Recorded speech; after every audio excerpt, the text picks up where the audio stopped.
Hello friends, welcome back to my channel economics with Deepti. आज की class में हम लोग बात करेंगे कुर्नॉट मॉडल की। देखिए, सबसे पहले आपको पता होना चाहिए कि कुर्नॉट मॉडल की अगर हम बात करते हैं तो कुर्नॉट मॉडल किसका पार्ट है। जब आप माइक्रो इकोनॉमिक्स की बात करेंगे तो माइक्रो इकोनॉमिक्स में हमारा जो मार्केट स्ट्रक्चर का टॉपिक आएगा और मार्केट स्ट्रक्चर के अंदर भी कौन सा, ओलिगोपोली।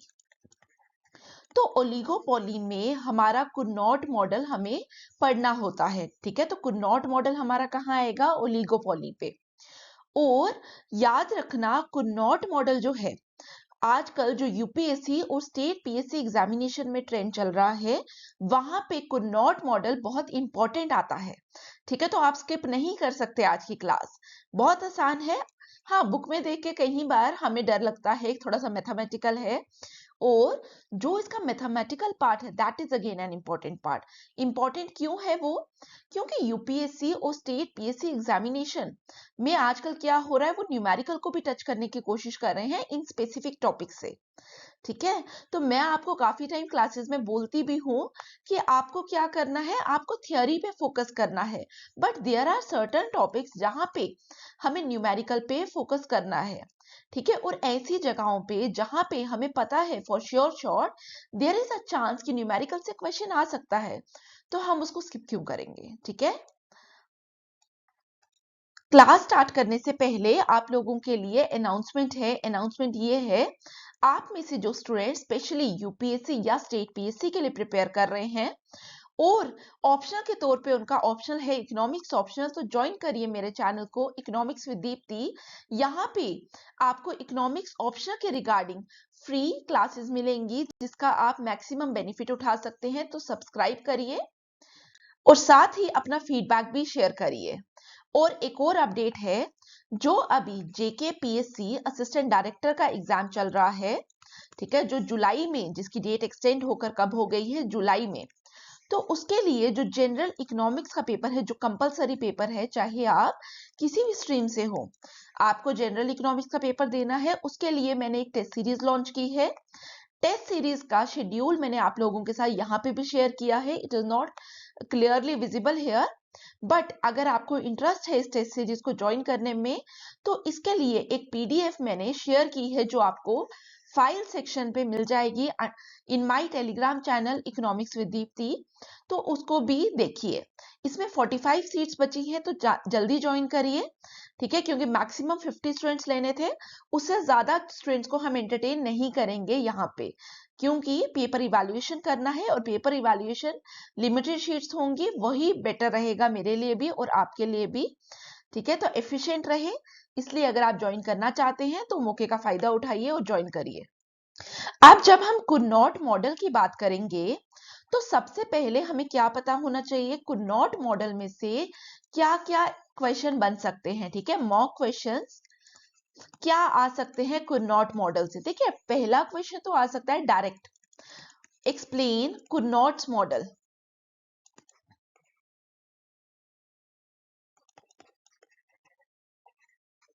ठीक है, या तो एक्सप्लेन कुर्नॉट मॉडल लिखा आ सकता है, या इसी को कुर्नॉट मॉडल ऑफ ओलिगोपोली लिखकर भी आ सकता है। ठीक है, तो दोनों तरीके से ध्यान में होना चाहिए आपको कि जब भी हम कुर्नॉट मॉडल की बात करेंगे तो आज वाली क्लास याद रखना। ठीक है, दूसरा, जो अभी केएस का जो लेटेस्ट पेपर हुआ, केएस 2023 वाला पेपर, ठीक है, जिसका अभी मींस कंडक्ट हुआ है, वहां पे क्वेश्चन क्या आया था, explain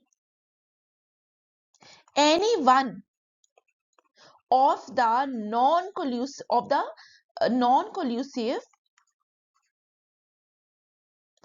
oligopoly, sorry, one of the models of non-collusive oligopoly.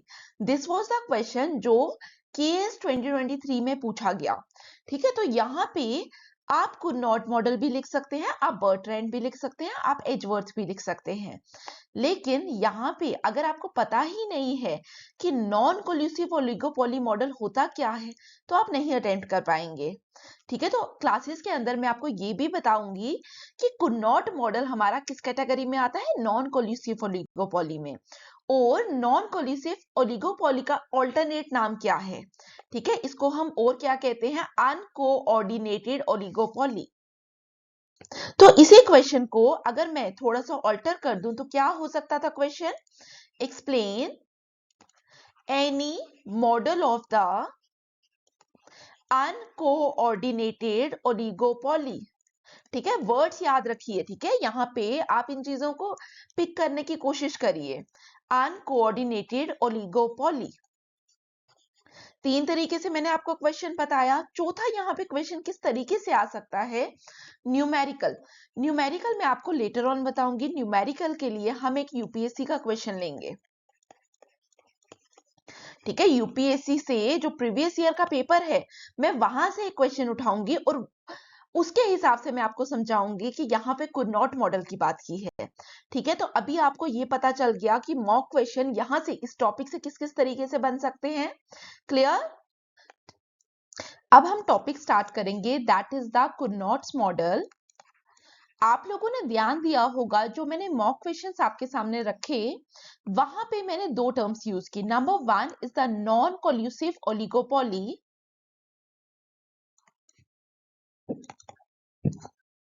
और दूसरा अनकोऑर्डिनेटेड ओलिगोपोली। दोनों का मतलब सेम है। तो सबसे पहले हम समझेंगे नॉन कोल्यूसिव ओलिगोपोली या अनकोऑर्डिनेटेड ओलिगोपोली का मतलब क्या है। अब यहाँ पे देखिए, आप इस टर्म को देखिए, अनकोऑर्डिनेटेड ओलिगोपोली।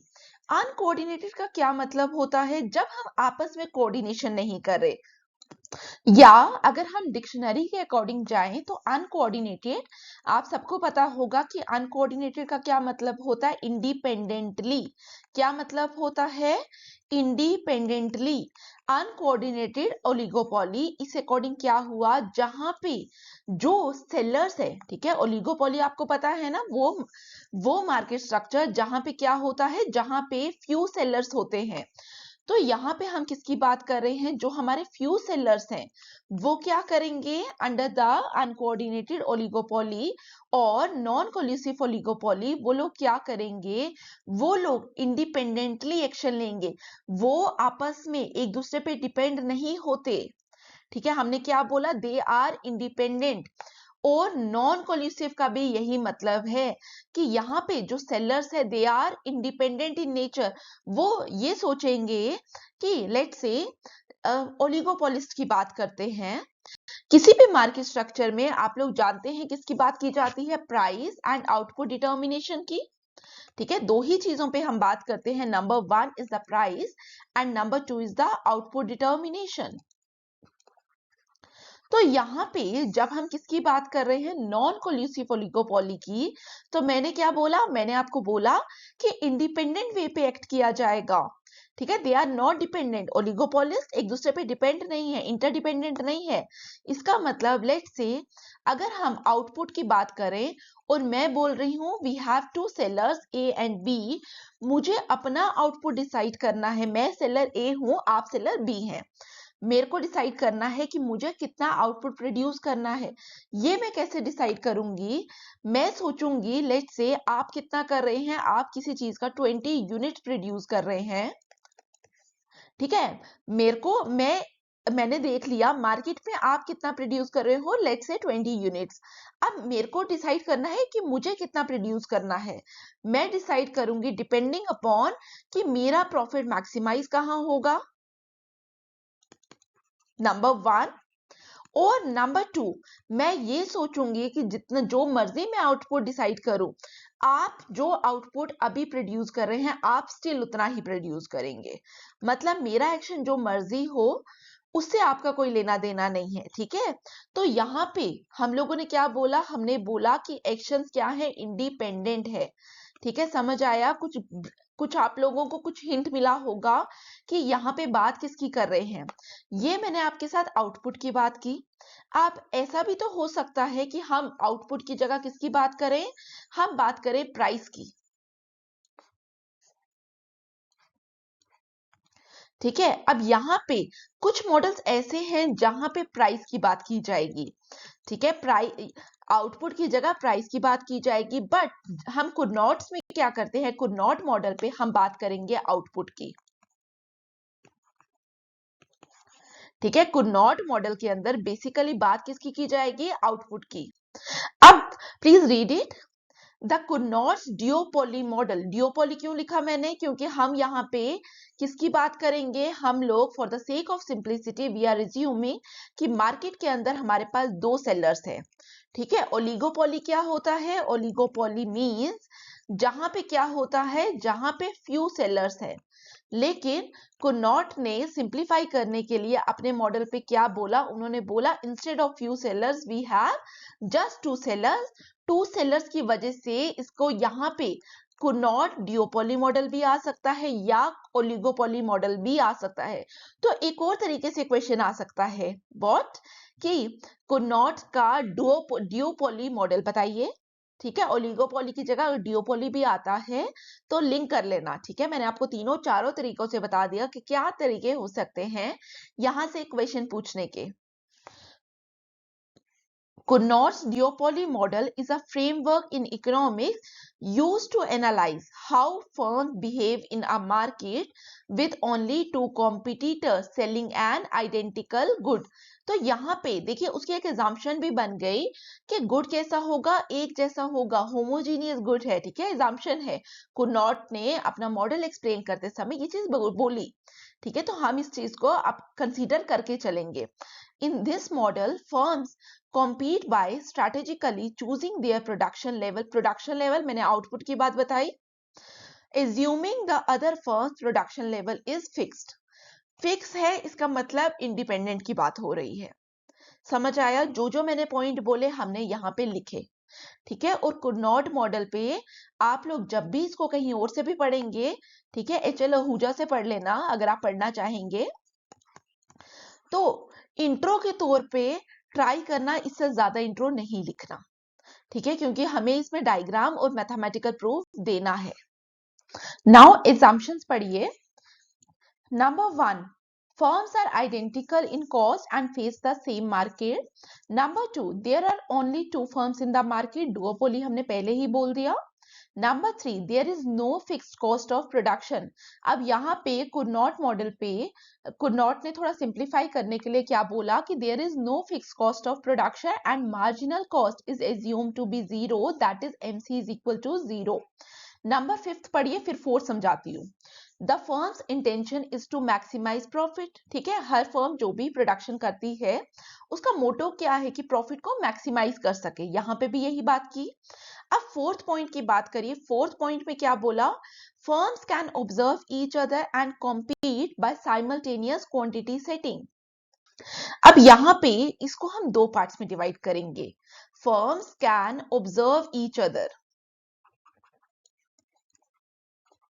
जब हम बोलते हैं कि firms can observe each other, इसका मतलब क्या है? कुनॉट यहां से हमें बताना चाह रहे हैं कि जो फर्म है उसको पता है कि उसका जो राइवल फर्म है उसकी प्रोडक्शन कैपेसिटी कितनी है।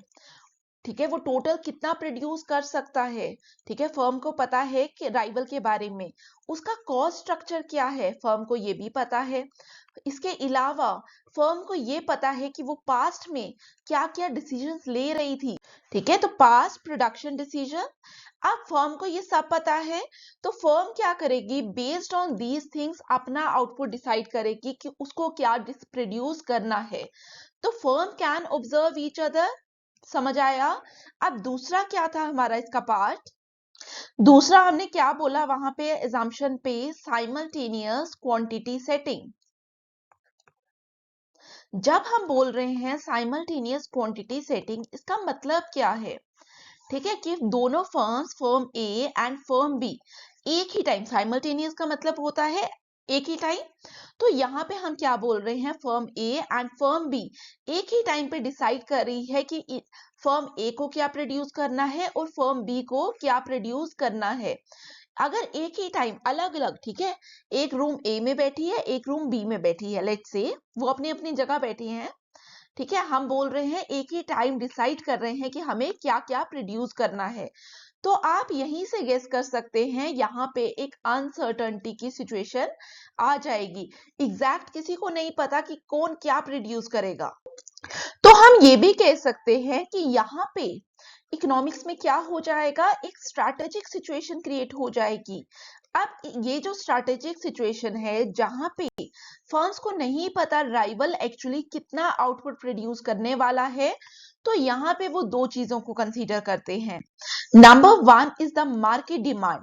वो एक्चुअली देखेंगे कि टोटल मार्केट डिमांड कितनी है। लेट से अगर वो देखते हैं कि टोटल मार्केट डिमांड डी है, तो यहाँ पे टोटल मार्केट डिमांड डी होने का मतलब क्या है कि दोनों फर्म ए प्लस फर्म बी मिलकर कितना प्रोड्यूस करेंगे, मिलकर वो प्रोड्यूस करेंगे D amount of output. First thing. Number second, यहाँ पे वो क्या देखेंगे, कॉम्पिटिटर्स का रिएक्शन क्या हो सकता है।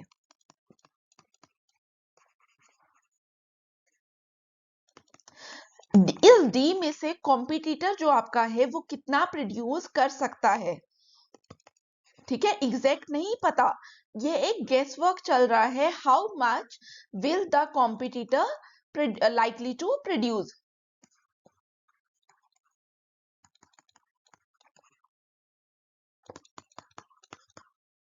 ठीक है, ये दोनों चीजें आपको समझ आई कि हमने क्या देखना। Number one is the market demand and number two is the competitors reaction.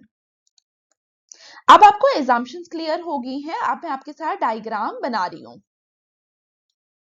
ठीक है, एक्स एक्सिस पे हम क्या लिखते हैं, क्वांटिटी।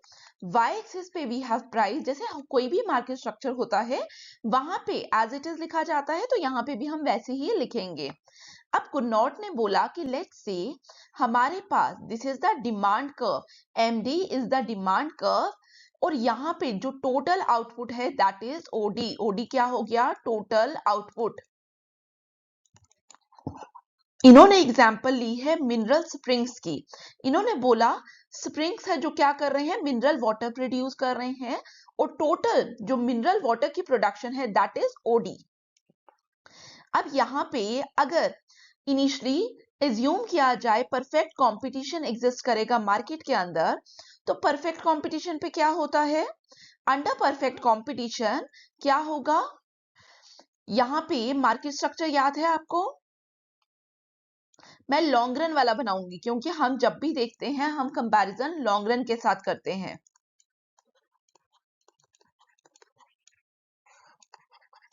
ठीक है, यही डायग्राम बनती है।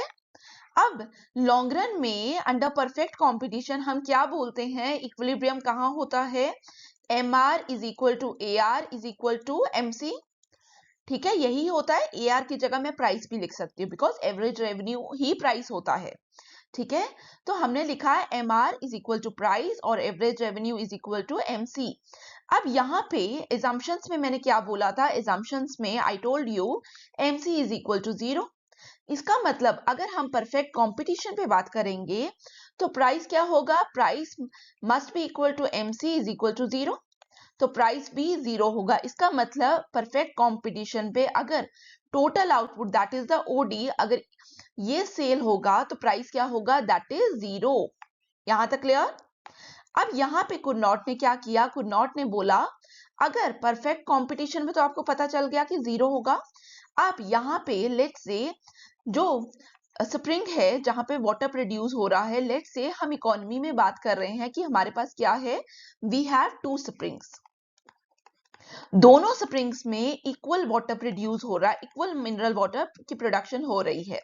ठीक है, लेट्स से जो स्प्रिंग ए है और स्प्रिंग बी है वो क्या करेंगे, इक्वल। इसका मतलब अगर हम ओडी को डिवाइड कर दे, let's say O N is equal to N D is equal to half of O D. उन्होंने बोला कि यहाँ पे हमने क्या किया, हमने बोला कि यहाँ पे इक्वल वाटर जो है प्रोडक्शन हो रही है दोनों स्प्रिंग से, स्प्रिंग ए और स्प्रिंग बी से।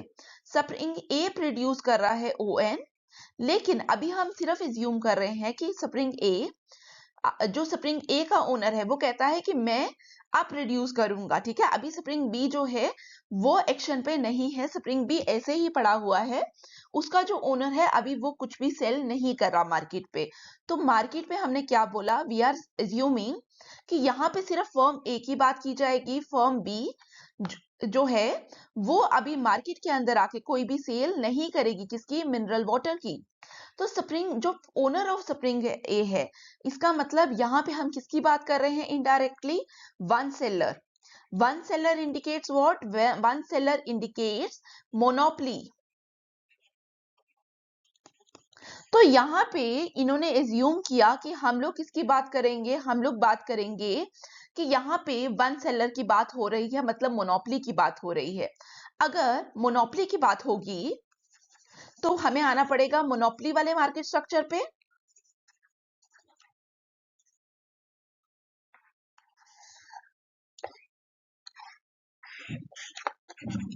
ठीक है, मोनोपोली वाले मार्केट स्ट्रक्चर की डायग्राम में हमें क्या होता है, this is the average revenue, this is your marginal revenue, ऐसा ही होता है। ठीक है, और हम क्या बोलते हैं मोनोपोली पे, this is average cost, this is marginal cost, इस तरीके से होता है। और जो पॉइंट मैं आपको यहाँ पे दिखाना चाहती हूँ that is MR is equal to MC। हमें एक तो मार्जिनल रेवेन्यू कर्व चाहिए और marginal revenue must cut MC at a point, जो हमें पॉइंट ऑफ इक्विलिब्रियम दिखाना है, क्योंकि प्रॉफिट के लिए MR must be equal to MC। Monopoly पे ये कंडीशन थी हमारे पास। तो यहाँ पे हमें पता है MC इज इक्वल टू 0, इसका मतलब MR यहाँ पे horizontal that is X line को इंटरसेक्ट करेगी। लॉजिक समझ आया? अब यहाँ पे कुनॉट ने बोला वो कहाँ पे इंटरसेक्ट करती है, N पे। देखिए टेक्निकली वो कहीं पे भी इंटरसेक्ट कर सकती है, ठीक है, लेकिन जो हम आहूजा में पढ़ते हैं और मोस्टली जो आपका एग्जामिनर भी होगा वो भी आहूजा को ही स्टैंडर्ड बुक लेकर चलते हैं। ठीक है, नॉर्मली आहूजा से ही देखा जाता है। तो यहाँ पे आप भी कहीं और कट नहीं करेंगे, आप भी कट कहाँ पे करेंगे, एन पे ही कट करेंगे। ठीक है, मार्जिनल रेवेन्यू ऑफ फर्म ए हमारे पास क्या आ गई, दिस इज MN। MN क्या है, marginal revenue of firm N। अब हमने क्या देखा था, हमने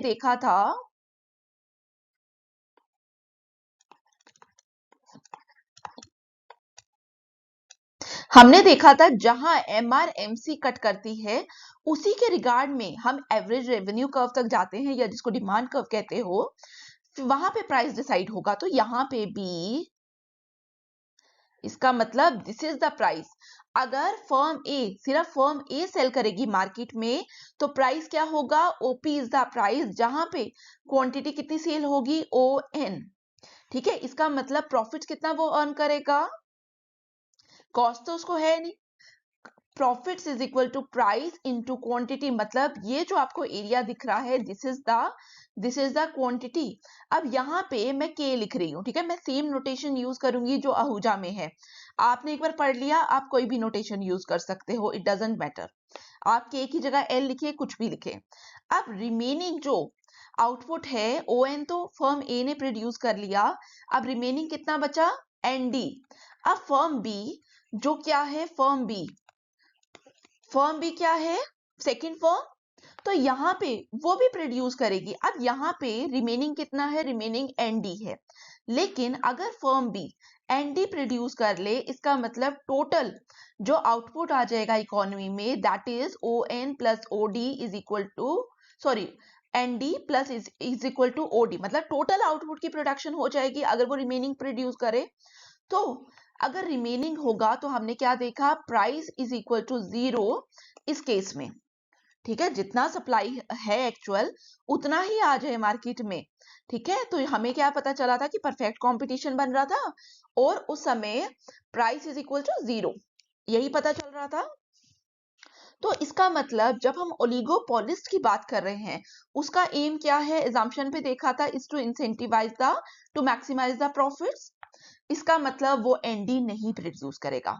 ठीक है, अब वो कितना प्रोड्यूस करेगा, वो हाफ ऑफ ND प्रोड्यूस करेगा। फर्म भी कितना प्रोड्यूस करेगा, हाफ ऑफ ND। लेट से यहाँ पे हमारा पॉइंट आता है, कहाँ पे, T पे, सॉरी H पे। ठीक है, सेम नोटेशन है जो आपकी बुक में है। ठीक है, NH। अब यहाँ पे भी उसकी मार्जिनल रेवेन्यू कर्व कहाँ पे इंटरसेक्ट करेगी, H पे। और याद रखना हमें मार्जिनल रेवेन्यू कैसे ड्रॉ करना है, यहाँ पे जो ये के वाला पार्ट है ना, जहाँ पे के है आपका, जो पुराना प्राइस जिस पॉइंट पे हमने डिटरमिन किया था वहां से आपकी जाएगी, क्योंकि अब जो फर्म बी है उसके लिए demand curve is now KD। ठीक है, KD is the demand curve. Basically वो फ्लैटर पोर्शन हमें देखना होता है, लेकिन आपको उतने डिटेल में जाने की जरूरत नहीं है। आप सिर्फ इतना याद रखिए, जो हमारा पुराना एन के वाला पॉइंट है कि हम वहां से के डी बोलेंगे, that is the demand curve for firm B, और के एच क्या हो जाएगा, marginal revenue for firm B. अब जब हमने बोला कि यहां पे एन एच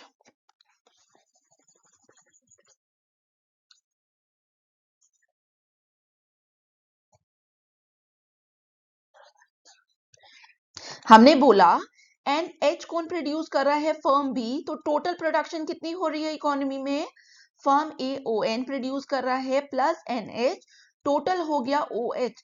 मतलब प्राइस आपका इस क्वांटिटी पे डिटरमिन होगा। जब सप्लाई बढ़ेगी तो प्राइस कम होता है, सप्लाई जब भी इंक्रीज करेगी तो प्राइस कम होगा। तो यहाँ पे प्राइस क्या हो गया, let's say new price is P dash. अब यहां पे क्या हो रहा है, अब देखना ध्यान से। अभी तक फर्म बी ने जब NH प्रोड्यूस किया, उसने सोचा कि फर्म ए जो है वो रिएक्ट ही नहीं करेगी। फर्म ए जो initially that is ON produce कर रही है, वो उतना ही प्रोड्यूस करेगी। लेकिन फर्म ए का प्रॉफिट क्या था, फर्म ए का इनिशियल प्रॉफिट OP प्राइस पे क्या था, ONKP। लेकिन जैसे ही कितना हो गया, OH P डैश, ये टोटल प्रॉफिट हो गया। इसमें से जो फर्म ए है उसका प्रॉफिट कितना हो गया, ONGP dash. This is the profit जो कौन ले रहा है, अब फर्म ए। इसका मतलब ये पहला प्रॉफिट ज्यादा था as compare to new profit, यही मतलब हुआ।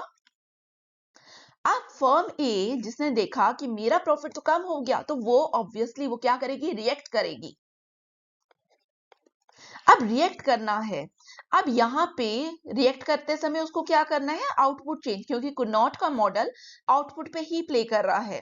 तो जब फर्म ए आउटपुट को वेरी करेगी, अब वो क्या करेगी, आउटपुट को रिड्यूस करेगी। क्यों आउटपुट को रिड्यूस करेगी, बिकॉज उसको क्या करना है, फर्म ए को अपना प्रॉफिट मैक्सिमाइज करना है, और प्रॉफिट मैक्सिमाइज करने के लिए वो क्या करेगी, सप्लाई को रिस्ट्रिक्ट करेगी। इसका मतलब फर्म ए इस लॉजिक से आउटपुट को कम करेगी।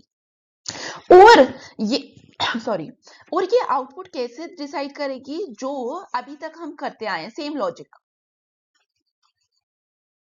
अभी तक फर्म कैसे देखती थी, अगर टोटल ओडी था तो वो क्या करती थी, वो हाफ ऑफ ओडी प्रोड्यूस कर रही थी।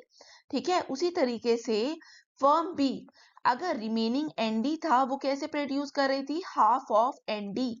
अब जो फर्म ए है वो रिएक्ट कर रही है, वो कैसे डिसाइड करेगी हाउ मच टू प्रोड्यूस, ये देखेगी फर्म बी कितना प्रोड्यूस कर रही है। फर्म बी कितना प्रोड्यूस कर रही है, NH, तो अब फर्म कितना प्रोड्यूस करेगी, हाफ ऑफ रिमेनिंग। मतलब अगर मैं ओडी दैट इज टोटल में से ये NH माइनस कर दूं, तो ये प्रोड्यूस किया जाएगा किसके द्वारा, फर्म ए के द्वारा। फर्म ए कितना प्रोड्यूस करेगी, दिस अमाउंट। कैसे कैलकुलेट किया, सेम लॉजिक जो हमने पहले भी देखा। यहां तक क्लियर। अब यहाँ पे जैसे ही फर्म ए ने क्या किया, फर्म ए ने अपना आउटपुट रिड्यूस कर दिया, तो फर्म बी क्या देखेगी कि उसका मार्केट शेयर जो है, उसका प्रॉफिट पे मार्केट शेयर कम हो रहा है, तो firm B will also react.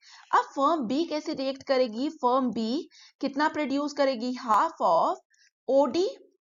ठीक है, total half of total minus क्या, न्यू आउटपुट किसका, फर्म ए का। इसी तरीके से फर्म ए वापस रिएक्ट करेगी। फर्म ए जब रिएक्ट करेगी, फर्म ए क्या करेगी, फर्म ए ने देखा कि फर्म बी के आउटपुट के चेंज करने की वजह से मेरा आउटपुट इंपैक्ट कर गया, मेरा प्रॉफिट शेयर इंपैक्ट कर गया। तो फर्म ए कितना प्रोड्यूस करेगी, बेस्ड ऑन कि फर्म बी ने क्या प्रोड्यूस किया, फर्म ए क्या करेगी, half of O D minus new output of firm B. और ये प्रोसेस चलता जाएगा, कब तक चलता जाएगा, जब तक दोनों क्या करेंगी, 1/3 किसका प्रोड्यूस करेंगी, 1/3 ऑफ ओडी प्रोड्यूस करेंगी। इसका मतलब एट लास्ट क्या होगा, firm A 1/3 of OD produce करेगी, और फर्म बी भी कितना प्रोड्यूस करेगी, 1/3 ऑफ ओडी। तो अगर मैं आपसे पूछूं टोटल प्रोडक्शन कितना होगा इकोनॉमी में, टोटल प्रोडक्शन होगा इकोनॉमी में is equal to 1/3 O D plus 1/3 O D, this is equal to 2/3 O D. इसका मतलब एट लास्ट इकोनॉमी के अंदर टोटल आउटपुट कितना प्रोड्यूस होगा, 2/3 ओडी। अब हमें लास्ट में सिर्फ यही वाला दिखाना है आउटपुट, क्योंकि आप नहीं तो हर चीज आप डायग्राम में नहीं दिखा सकते, ठीक है। तो अब ये वाला मैं आउटपुट डायग्राम में बनाने वाली हूं, लेट्स सी। अब आप भी डायग्राम को मेरे साथ ही बनाना, हम स्टार्ट से बनाएंगे और ये वाला पॉइंट भी यहाँ पे ऐड कर देंगे।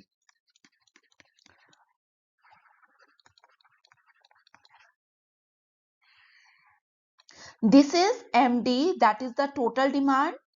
फिर हमने क्या बोला, फर्म ए ओ एन प्रोड्यूस करेगी और हमारा जो मार्जिन रेवेन्यू कर्व है वो ये हो गया फॉर फर्म ए, ठीक है। तो यहाँ पे हमने क्या बोला कि इस समय ओपी मार्केट पे प्राइस होगा और यहाँ पे के इस पॉइंट को मार्क कर रहे हैं और प्रॉफिट कितना मैंने बताया, ओ एन के पी, जो फर्म ए एंजॉय कर रही है। आप फर्म बी पे आइए, फर्म बी कितना प्रोड्यूस कर रही थी, एन एच। जब फर्म बी एनएच प्रोड्यूस कर रही थी एट दैट टाइम केडी क्या हो गई थी, उसकी डिमांड कर्व, और मार्जिनल रेवेन्यू बी कर्व का दिस लाइन शो कर रही है। और यहाँ पे इसके एंटर करते ही price will fall to P dash. यहां तक तो समझ आ गया था। अब रिएक्शन करते करते लास्ट में कितना हो गया, 1/3 of OD her firm produce कर रही है। लेट्स से जो फर्म आपकी कौन सी है, आपकी जो फर्म ए है वो प्रोड्यूस करती है 1/3 उस यहाँ पे हम करते हैं, इस पॉइंट को मार्क कर देते हैं, let's say this is point सी। अब जब यहाँ पे प्रोडक्शन हो रहा है तो कुनॉट ने बोला कि यहाँ पे ओलिगोपोली पे इस समय प्राइस क्या आएगा, ओसी आउटपुट पे this is new price P double dash, ठीक है। और एक चीज जो मैं आपको ट्रिक की तरह भी बता दूं, देखिए हमने तो बोला कि 1/3 ओडी दोनों प्रोड्यूस कर रहे हैं, इसका मतलब यहाँ पे जो भी पॉइंट आएगा उसके अराउंड आप जो है वो मार्क करेंगे।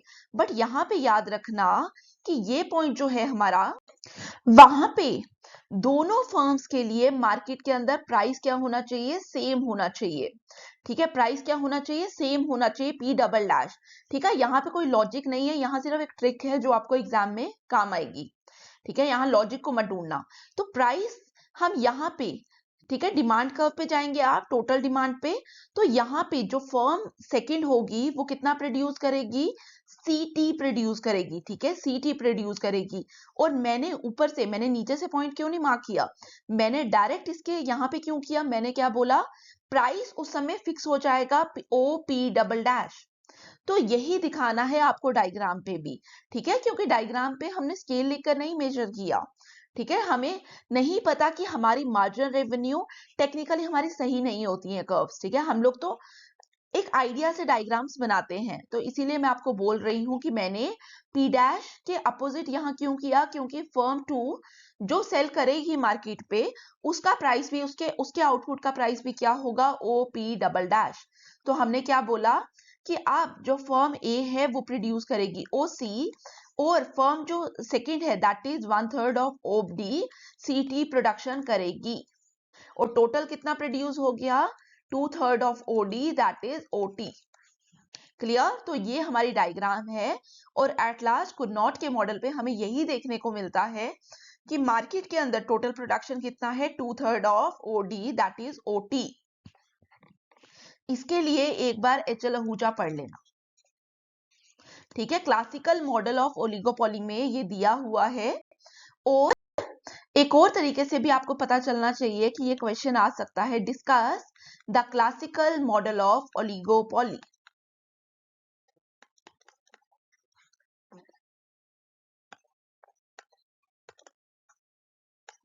ठीक है, क्लासिकल मॉडल ऑफ ओलिगोपोली आए या कुछ भी आए तो आपको पता होना चाहिए कि व्हाट टू राइट। अब हमें मैथमेटिकल इंटरप्रिटेशन देखनी है। ये वो चीज है जहां से न्यूमेरिकल आने की बहुत ज्यादा पॉसिबिलिटी होती है। तो आप में से जो लोग इवन असिस्टेंट डायरेक्टर के लिए भी प्रिपेयर कर रहे हैं, तो यहाँ पे न्यूमेरिकल पोर्शन को ध्यान से देखना, ठीक है? क्योंकि अगर आप नहीं देखेंगे, बुक से देखेंगे, थोड़ा सा मुश्किल है। वीडियो देखने के बाद बुक देखना, ठीक है, दैट इज इम्पोर्टेंट। बट यहाँ पे मैं इस वीडियो के लिए स्पेशली आपको रिकमेंड करूंगी कि वीडियो देख लेना, ठीक है? तो यहाँ पे सबसे पहले एक कॉन्सेप्ट हमें पता होना चाहिए, that is best response function.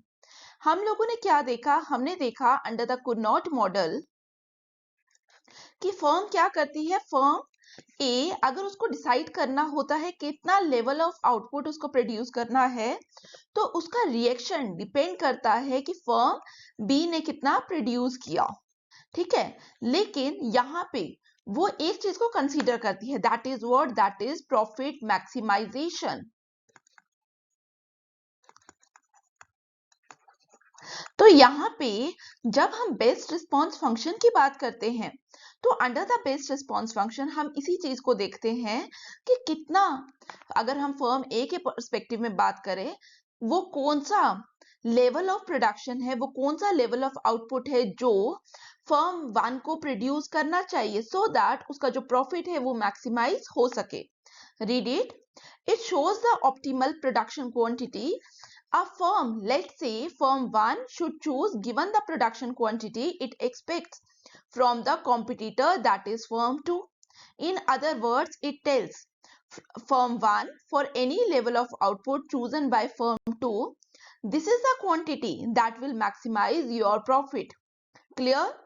तो यहां से आप लोगों को दो चीजें समझ आई होंगी। नंबर 1, हमें Q1 की क्वांटिटी चाहिए, हमें Q2 की क्वांटिटी चाहिए, ठीक है? तो हम लोग पहले Q1 फाइंड आउट करेंगे, फिर Q2 फाइंड आउट करेंगे, फिर हम इसकी डायग्राम बनाएंगे, ये वाली, ठीक है? और मैथमेटिकली आपको लिखना हो तो ये वाली लिखना। अगर इन केस आप दोनों नहीं करना चाहते, मैथमेटिकल इंटरप्रिटेशन जरूर करके जाना एग्जाम के लिए। अब प्रूफ को ध्यान से देखना। देखिए, सबसे पहले जो मैं मैथमेटिकल आपके साथ शेयर कर रही हूँ, इसके पीछे का लॉजिक क्या है? We need what? We need quantities Q1, Q2, Q। मतलब Q क्या है हमारे पास? सम ऑफ Q1 प्लस Q2। तो हमें क्या चाहिए? हमें क्वांटिटीज चाहिए। इसका मतलब हम लोग वो क्वांटिटीज फाइंड कर रहे हैं फर्म 1 और फर्म 2 की, जो मैक्सिमाइज करेगी इनका प्रॉफिट, गिवन दैट दूसरी फर्म क्या रिएक्शन लेगी, दूसरी फर्म कितना आउटपुट प्रोड्यूस कर रही है। तो यहाँ पे हम डिमांड फंक्शन से स्टार्ट करते हैं। P is equal to A minus B Q, price is equal to A minus B Q. अब आप लोगों को एक एजम्पशन याद होगी, एक एजम्पशन पे मैंने लिखा था marginal cost is equal to 0। जब हमने पहली वाली डायग्राम की थी, एट दैट टाइम हमने लिखा था marginal cost is equal to 0। But आप लोगों को भी पता है practically MC is not equal to 0, और यहाँ पे हम क्या लिखेंगे? MC is a constant that is equal to some variable C, ठीक है, सम कांस्टेंट वैल्यू C, ठीक है? तो यहाँ पे प्राइस हमारे पास है MC is equal to C। अब हमने स्टार्ट कहाँ से किया था? उस वाली कर्व में हमने अंडर परफेक्ट कंपटीशन बात की थी कि जब सारा आउटपुट जो था अंडर परफेक्ट कंपटीशन सेल हो रहा था, और at that time price output perfect competition की डायग्राम बनाऊंगी।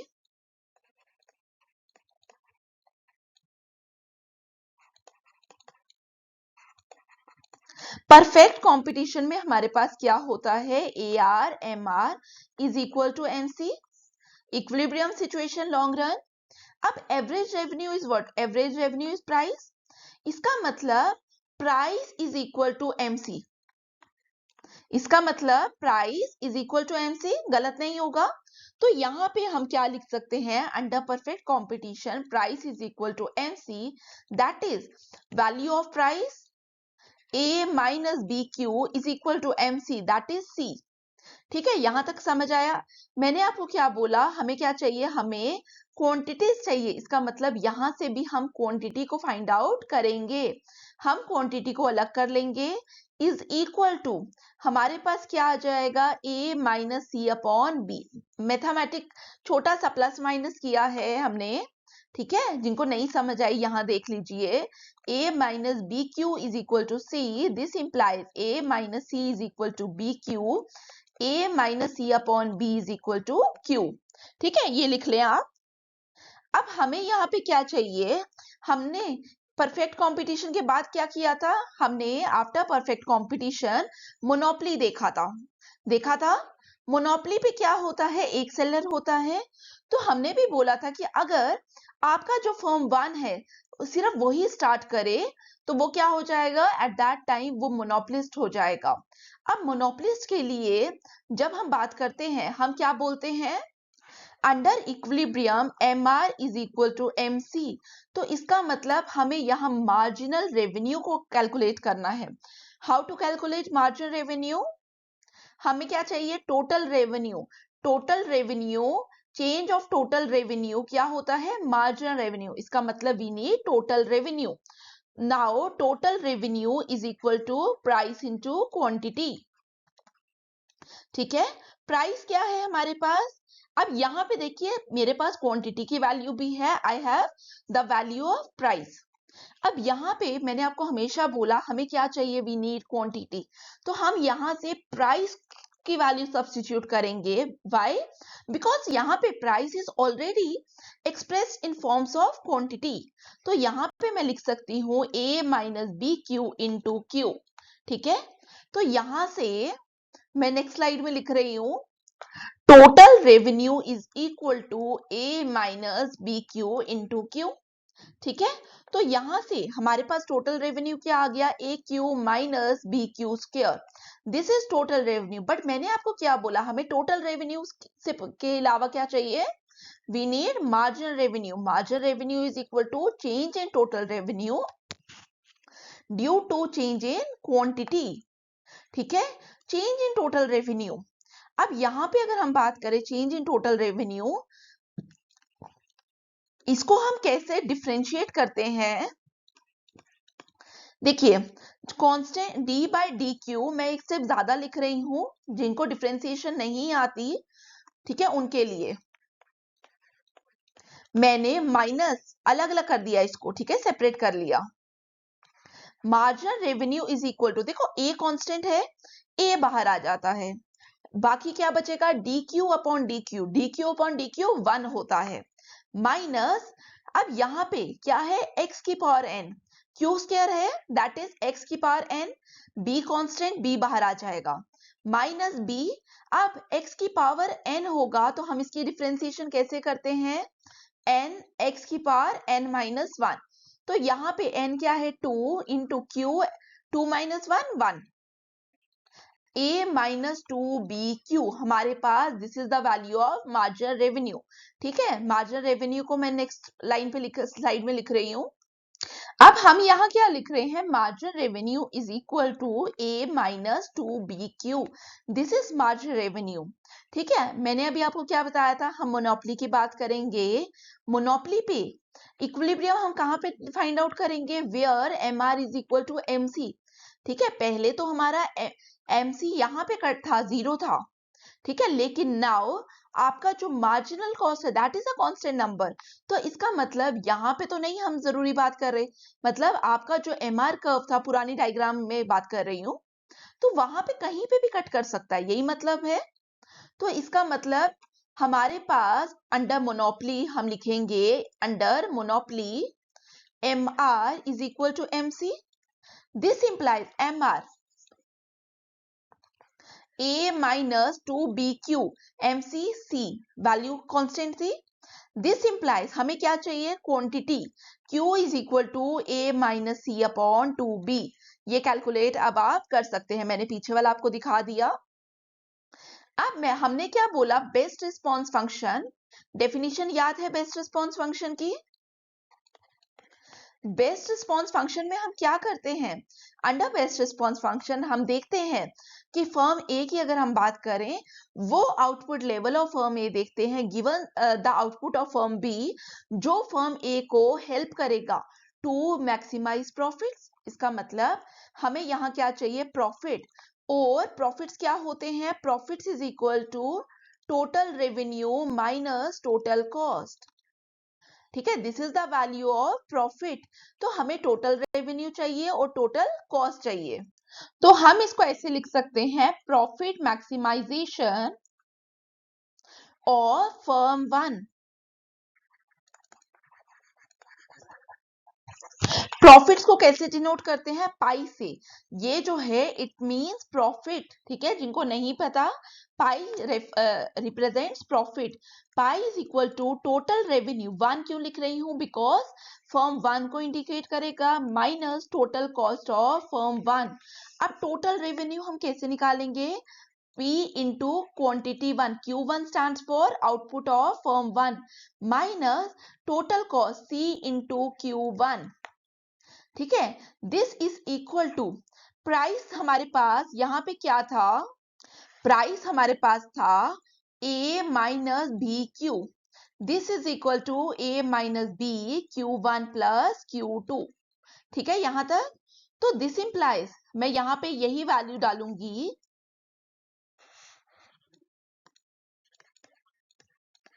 इनटू ये वाला Q1 minus C Q1, clear? This is equal to, अब यहां से इसको सिंप्लीफाई करेंगे, A Q1 minus B Q1 square minus B Q1 Q2 minus C Q1, ठीक है। हमने कुछ नहीं किया, मैंने इसको ब्रैकेट को सिंप्लीफाई किया, ठीक है। अब यहाँ पे हमें क्या बताना है? हमें यहाँ पे बताना है प्रॉफिट मैक्सिमाइजेशन, ठीक है। ये तो प्रॉफिट है, ठीक है, पाई स्टैंड्स फॉर प्रॉफिट। हम प्रॉफिट मैक्सिमाइजेशन कहां पे देखेंगे? जहां पे हम बोलेंगे first order differential of this profit is equal to 0, वहां पे हमारा प्रॉफिट क्या करेगा? मैक्सिमाइज करेगा, ठीक है। जिनको नहीं समझ आया, हम बेसिकली क्या बोलेंगे? Del pi by del Q1 is equal to 0।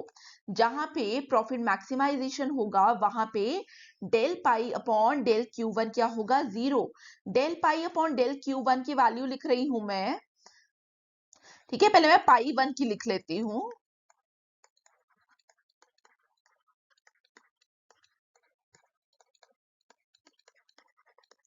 ठीक है। तो हमने क्या किया? Del pi upon del Q की वैल्यू निकाली, del by del Q1 A Q1 minus B Q1 square minus B Q1 Q2 minus C Q1 is equal to 0, ठीक है। अब हम क्या करेंगे? मैंने अभी आपको क्या बताया था? कांस्टेंट बाहर del Q1 upon del Q1 1, तो मैं इसको A लिख रही हूं, माइनस बी कांस्टेंट, बी बाहर आ जाएगा, ये क्या है? x की पावर n, x की power n, n x raise to power n minus 1, 2 minus 1 1, ठीक है, माइनस। अब यहाँ पे क्या होगा? माइनस, यहाँ पे हम Q2 फर्म 2 के आउटपुट को क्या कर रहे हैं? कांस्टेंट ट्रीट कर रहे हैं, उसने डिसाइड कर लिया पहले, और हम फर्म 1 बोल रही है कि नाउ फर्म 2 तो चेंज नहीं करेगी। तो यहाँ पे क्या हो जाएगा? बी बी कांस्टेंट, Q2 भी constant, minus B Q2 del Q1 upon del Q1 1 minus C del Q1 upon del Q1 1 is equal to 0. This implies A minus C, और हमें क्या चाहिए? माइनस B हमारा है यहाँ पे minus 2BQ1 minus BQ2 is equal to 0। A minus C को हम उस साइड ले जाएंगे, हमारा क्या आ जाएगा? A minus C is equal to 2BQ1 minus BQ2, यहां तक लिखा आप लोगों ने, ठीक है। इसको मैं वापस से नेक्स्ट पेज पे लिख रही हूं, A minus C is equal to 2BQ1, वहां पे प्लस करना, ठीक है, दूसरी साइड माइनस था तो वहां पे प्लस आएगा, लिख लेना आप लोग भी, ये इक्वेशन है। We need what? We need Q1, हमें Q1 चाहिए। इसका मतलब Q1 एक साइड जाएगा, बाकी सारी आइटम्स एक side. A minus C minus BQ2 is equal to 2BQ1। This implies Q1 क्या हो जाएगा? Is equal to A minus C upon 2B minus BQ2 upon 2B, ठीक है। मैंने 2B को यहां पे भी लेगी और यहां पे भी डिवाइड कर दिया, सिंपल, ठीक है। This implies Q1 is equal to A minus C upon 2B minus Q2 upon 2, ठीक है। ये हमारा क्या हो गया? ये हमारी वैल्यू होगी best response function for firm 1। Q1 की वैल्यू समझ आई, हमने निकाल ली। अब हम प्रॉफिट निकालेंगे किसका? For firm 2। Similarly profits for firm 2 अगर मुझे निकालना हो, कैसे निकालूंगी? अब मैं थोड़ा जल्दी चलूंगी क्योंकि मैंने अभी आपको समझा दिया ये वाला प्रोसेस सारा। Total revenue minus total cost, total revenue price into quantity, but कौन सी quantity? Q2 minus total cost that is Q2 into C। Price की वैल्यू सब्स्टिट्यूट करेंगे, माइनस CQ2। ठीक है, this is equal to A minus B, Q1 plus Q2 into Q2 is minus CQ2। ठीक है, इसको simplify करें, A Q2 minus B Q1 Q2 minus B Q2 का square minus CQ2। ठीक है, दिस इज द वैल्यू जो हमारे पास पाई 2 की आई। अब यहां पे भी हमें क्या चाहिए? We need profit maximisation. तो हम क्या करेंगे? Del pi 2 upon del Q2 निकालेंगे। ठीक है, हम फर्म 2 की बात कर रहे हैं, तो हमें क्या चाहिए? Del pi 2 upon del Q2, और प्रॉफिट मैक्सिमाइजेशन लेवल पे this value must be equal to 0। This implies del by del Q2, pi 2 की value A Q2 minus B Q1 Q2 minus B Q2 square minus C Q2 is equal to 0। अब यहां पे first value पे A constant बाहर आ जाएगा, बाकी 1 आ जाएगा, माइनस B Q1 यहां पे कांस्टेंट, क्योंकि वी आर एज्यूमिंग फर्म 2 क्या कर रही है? फर्म 2 जो भी अपना आउटपुट प्रोड्यूस करेगी वो देख रही है फर्म 1 कितना प्रोड्यूस कर रही है, और लेट्स से अगर फर्म 1 Q1 प्रोड्यूस कर रही है देन Q1 इज कांस्टेंट, पहले से डिसाइडेड है। Del Q2 upon del Q2 1 minus B constant, x की पावर n B कांस्टेंट था, Q2 minus C is equal to 0। This implies हमें क्या चाहिए? वी नीड Q2 को एक साइड रखिए, बाकी सारों को एक साइड करिए। A minus C minus B Q1 is equal to 2B Q2। We need Q2, तो हम लोग क्या करेंगे? Q2 is equal to A minus C के नीचे क्या आएगा? ये वाला 2B minus B Q1 divided by 2B। B और B कैंसल, तो हमारे पास क्या आ गया? Q2 is equal to A minus C upon 2B minus Q1 upon 2। तो हमारे पास बेस्ट रिस्पॉन्स फंक्शन आ गए किस किस के? Q1 के। Q2 का लिखा हुआ है, Q1 का भी लिख देती हूँ, A minus C upon 2B minus Q2 upon 2। ठीक है, तो ये हमारे पास क्या आ गए? बेस्ट रिस्पॉन्स फंक्शन आ गए।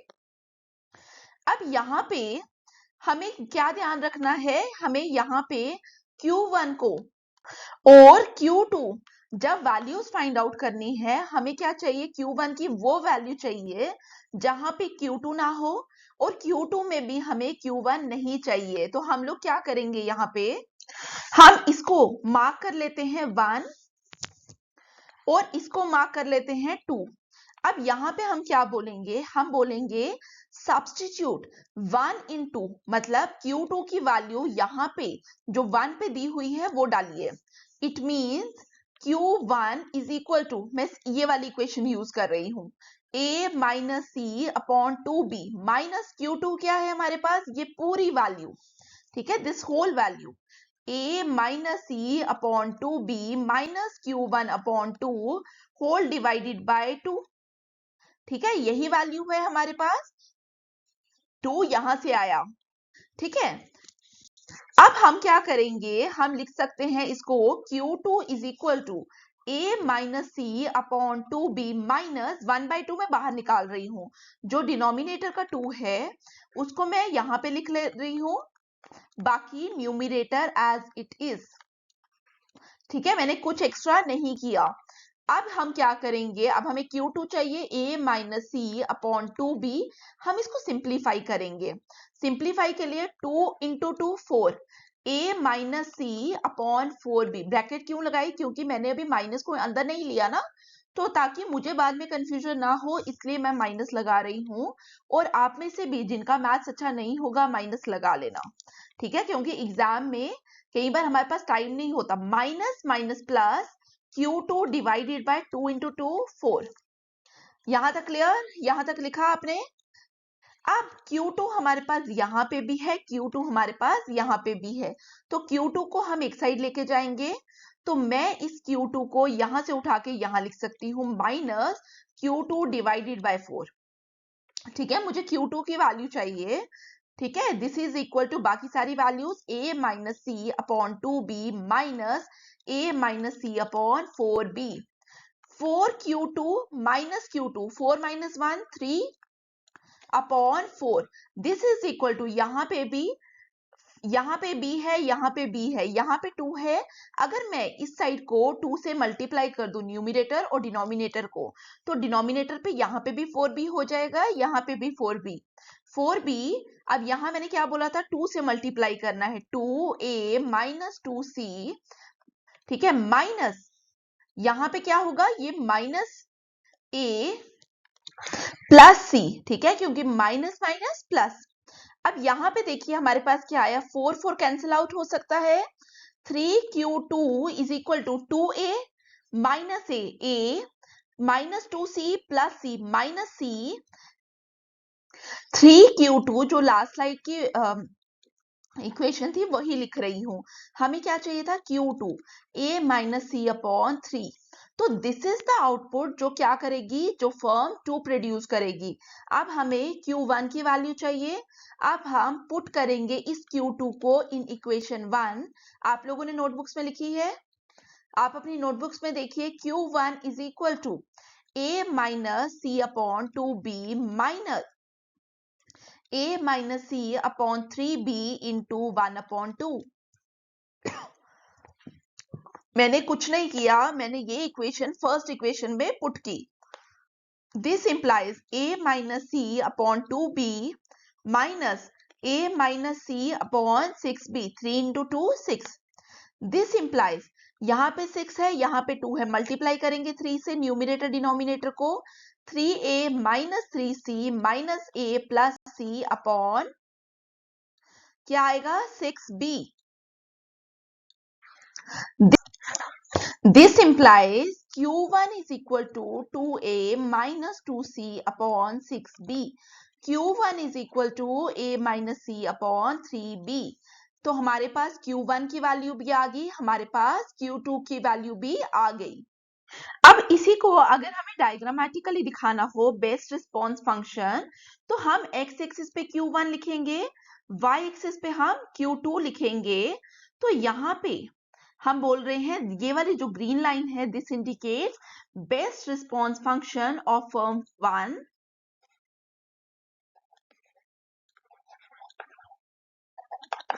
यहां पे हमारे पास क्या है, best response function of firm 2।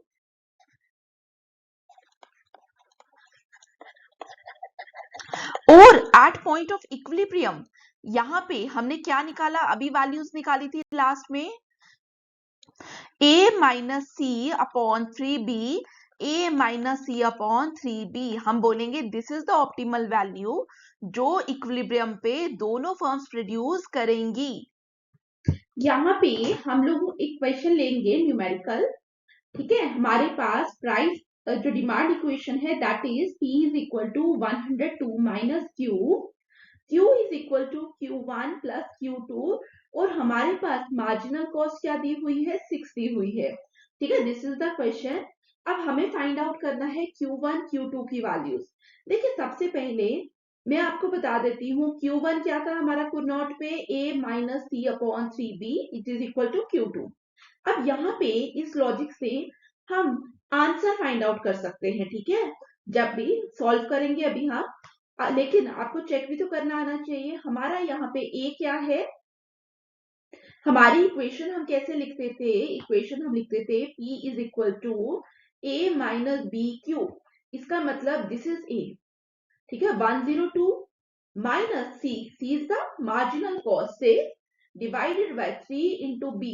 b क्या हमारा है 1। ठीक है, 102 minus 6 divided by 3, answer should be 32।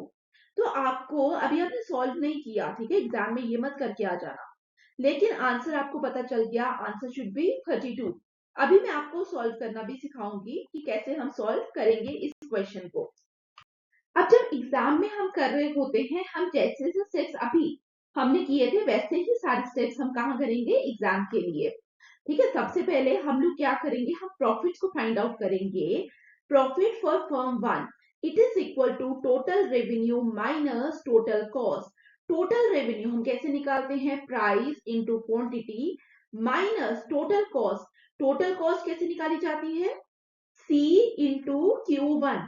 Sorry, यहाँ पे भी Q1 होता है, ठीक है, क्योंकि टोटल रेवेन्यू फॉर फर्म 1 की बात कर रहे हैं। अब यहाँ पे हमारे पास प्राइस वाली इक्वेशन क्या थी, 102 price is equal to 102 minus Q, यही था। इसका मतलब हम कैसे लिख सकते हैं, 102 minus Q1 plus Q2, 102 minus Q1 plus Q2 into Q1 minus CQ1। ठीक है, हमने कुछ एक्स्ट्रा नहीं किया, हमने वही लिखा जो हम लोग ने यहाँ पे देखा। ठीक है, अब इसी को सिंप्लीफाई करो, 102 Q1 माइनस Q1 का square minus Q1 Q2 minus CQ1। ठीक है, यहां तक समझ आया, दिस इज पाई 1। बट हमें पाई 1 नहीं चाहिए, हमें क्या चाहिए था, delta pi 1 upon delta Q1। This is equal to 102 minus 2Q1 minus Q2 minus C। ठीक है, अब हमें क्या चाहिए होता है यहाँ पे, ठीक है, और C की वैल्यू हमारे पास यहाँ थी ना, मार्जिनल कॉस्ट क्या दी हुई है, 6, तो मैं यहाँ पे 6 लिख देती हूँ। 102 माइनस 6 हमने किया तो हमारे पास आ गया 96 माइनस 2Q1 माइनस Q2। अब मैं इसी को नेक्स्ट स्लाइड में लिखूंगी। स्लाइड में हमारे पास था 96 माइनस 2Q1 माइनस Q2। ठीक है, del pi upon del Q1। अब हम क्या लिखते थे, प्रॉफिट मैक्सिमाइजेशन के लिए this value should be equal to 0। This implies 96 minus 2Q1 minus Q2 is equal to 0. This implies हमें क्या चाहिए, Q1, तो हम लोग बाकी वैल्यूज को एक साइड रखेंगे और Q1 को एक साइड लेकर जाएंगे। 96 minus Q2 divided by 2 is equal to Q1। Q1 की हमारे पास वैल्यू आ गई, अब इसको सिंप्लीफाई कर लो। This implies Q1 is equal to 48 minus Q2 upon 2। ये हमारी है Q1 की। अब हमें पाई 2 की वैल्यू भी चाहिए। ठीक है, तो पाई 2 इज इक्वल टू, वैसे ही कैसे निकालेंगे हम, total revenue for firm 2 minus total cost for firm 2। Total revenue price into quantity, लेकिन क्वांटिटी कौन सी, जो फर्म 2 की है, माइनस टोटल कॉस्ट। फर्म 2 की कॉस्ट हम कैसे निकालते थे, C इंटू Q2। ठीक है, क्योंकि मैंने छोटा Q यूज किया था, स्मॉल Q, इसलिए मैंने वापस किया। ठीक है, तो प्राइस क्या इक्वेशन थी हमारे पास, 102 माइनस Q की जगह मैं Q1 प्लस Q2 लिख सकती हूँ into Q2 minus CQ2। C क्या है, 6। Marginal cost is already given, that is 6। It is equal to 102 Q2 minus Q1 Q2 minus Q1, sorry, this is Q2 minus Q2 square minus 6Q2। ठीक है, यहाँ पे लिखा। अब हमें क्या करना है, with respect to Q2 differentiate करना है, तो इसको हम लिखेंगे del pi 2 upon del Q2 is equal to 102 minus Q1 minus 2Q2 minus 6। ठीक है, मेरे पास इक्वेशन लिखा हुआ है आपके लिए, लास्ट स्लाइड वाली इक्वेशन को मैंने डिफरेंशिएट किया। 102 minus 6 that is 96 minus Q1 minus 2Q2। ठीक है, अब हमें इसको क्या करना था, 0 के बराबर करना था in order to maximize the profit। this is the condition। अब हमें क्या चाहिए, we need Q2, तो Q2 को एक साइड करेंगे, is equal to 96 minus Q1। this implies Q2 is equal to 48 minus Q1 upon 2। Clear.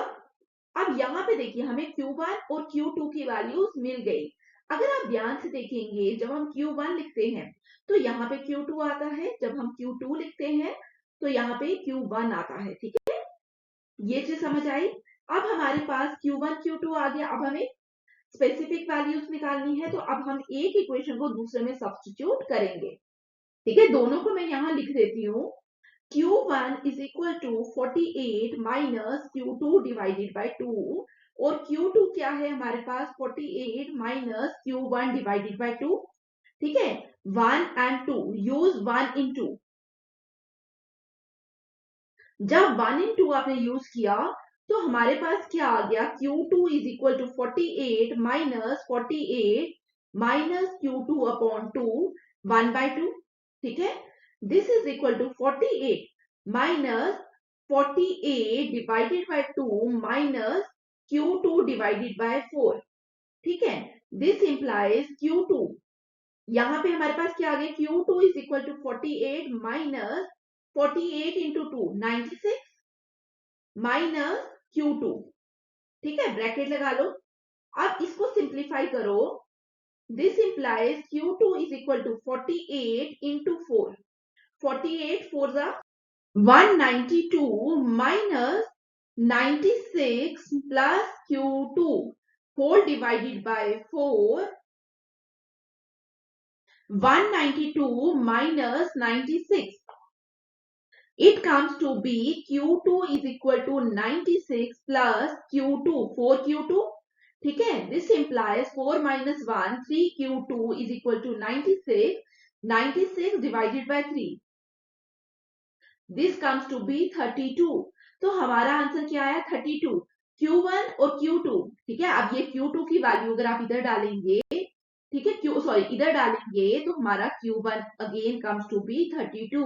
तो हमारा ये क्या आ गया, Q1 और Q2 की वैल्यूज। ठीक है, अब यहाँ पे मैं आपके साथ एक और क्वेश्चन टच करूंगी, दैट इज 2009 के पेपर में आया हुआ है। ठीक है, ये क्वेश्चन पे मैं आपको हिंट बता दूंगी कि कैसे करना है। थोड़ा सा अलग है ये क्वेश्चन, लेकिन आधा मैं सॉल्व करूंगी, बाकी क्वेश्चन घर जाके आप भी सॉल्व करेंगे। ठीक है, 2009 के अंदर क्वेश्चन पूछा गया, Q is equal to 100 minus P, this is the demand function, और हमारे पास एक कॉस्ट फंक्शन की वैल्यू दे दी गई, that is 10QI plus QI square divided by 2। QI stand for, अगर फॉर्म 1 है तो Q1 होगा, और अगर फॉर्म 2 है दैट इज Q2 होगा यहाँ पे। अब हमें क्या निकालना है, हमें इन्होंने Q1, Q2 और प्रॉफिट्स निकालने को बोला। तो यहाँ पे भी हम कैसे चलेंगे, सबसे पहले हम फर्म 1 की बात करेंगे, पाई 1 निकालेंगे। लेकिन अगर आपको याद हो, फर्म 1 का पाई 1 हम कैसे निकालते थे, price into Q1 minus MC Q1, ऐसे ही निकालते थे। अगर अब आपने एक और चीज देखी होगी तो वहां पे हम डिमांड फंक्शन को in terms of price express करते थे, तो यहाँ पे भी in terms of price express करेंगे। तो we have this is the price demand function. और दूसरा, हम मार्जिनल कॉस्ट की वैल्यू करते थे। यहाँ टोटल कॉस्ट है, मार्जिनल कॉस्ट आप कैसे निकालोगे, अगर 10, ठीक है, QI अगर फर्म 1 है तो Q1 हो जाएगा, अगर फर्म 2 है तो Q2 प्लस 2QI, ठीक है, अपॉन 2, तो मैंने सीधे लिख दिया QI, this is your marginal cost. तो मैं आपके साथ पाई 1 से स्टार्ट करूंगी, तो हमारे पास क्या आ जाएगा, 100 माइनस Q, ठीक है, ये value into Q1 minus MC, that is this value 10QI plus QI, sorry this is not QI, यहाँ पे डिफरेंशिएट हो गया, तो 10 plus QI, this is the value into Q1, ठीक है, और यहाँ पे भी QI की जगह हम क्या कर देंगे, Q1, this is equal to 100 minus Q1 plus Q2 into Q1 minus 10 plus Q1 into Q1। ठीक है, तो इसको आप जब सिंप्लीफाई करोगे, it comes to be 100 minus Q1 plus Q2 into क्या था हमारे पास, Q1 minus 10 Q1 minus Q1 square. ठीक है, वापिस इक्वेशन लिखी, This comes to be 100 Q1 minus Q1 square minus Q1 Q2 minus 10 Q1 minus Q1 square. ठीक है, अब हमें क्या करना होता है यहाँ पे, इसको सिंप्लीफाई, यहां से एक और सिंप्लीफाई कर सकते हैं. This comes to be equal to 90 Q1 minus Q1 square 2 Q1 square minus Q1 Q2. अब हमारे पास ये क्या है, पाई 1 है, बट हमें क्या करना होता है, del pi 1 divided by del Q1. तो हमारे पास आ जाएगा 90 माइनस 4Q1 माइनस Q2. ठीक है, हमारे पास ये आ गया. अब 0 के बराबर इसको सब्स्टिट्यूट करना, बिकॉज हमारे पास क्या होता है, हमारे पास जब हम किसकी बात करते हैं, प्रॉफिट मैक्सिमाइजेशन की, तो हमें इसकी वैल्यू को 0 सब्स्टिट्यूट करना होता है. Then it comes to be 90 minus 4Q1 minus Q2 is equal to 0, or 4Q1 is equal to 90 minus Q2, और Q1 हमारे पास यहां से आ जाएगा 90 divided by 4 minus Q2 divided by 4. This is the value of Q1. Clear? अब आपके पास Q1 की value दे दी गई, हमें क्या बोला गया है, Q1 Q2 पाई 1 पाई 2 निकालना है. अब रेस्ट आप करेंगे सेम वे में, आप पाई 2 को फाइंड आउट करेंगे, फाइंड पाई 2. ठीक है, यहां से आपको Q2 की वैल्यू आएगी, Q2 की वैल्यू को इन Q1 की वैल्यू में सब्स्टिट्यूट करेंगे, दोनों की वैल्यूज मिल जाएंगी, पहले पाई 1 पे डालेंगे और फिर पाई 2 पे. तो this comes to be the solution, the final solution of this question. ठीक है, 2009 में आया है, बार बार बोल रही हूँ. ठीक है, तो आप लोग थोड़ी सी प्रैक्टिस कर लेना. इसकी पीडीएफ आप लोगों को टेलीग्राम चैनल पे मिल जाएगी, और इसका लेक्चर आप लोगों को यूट्यूब में मिल जाएगा. Thank you.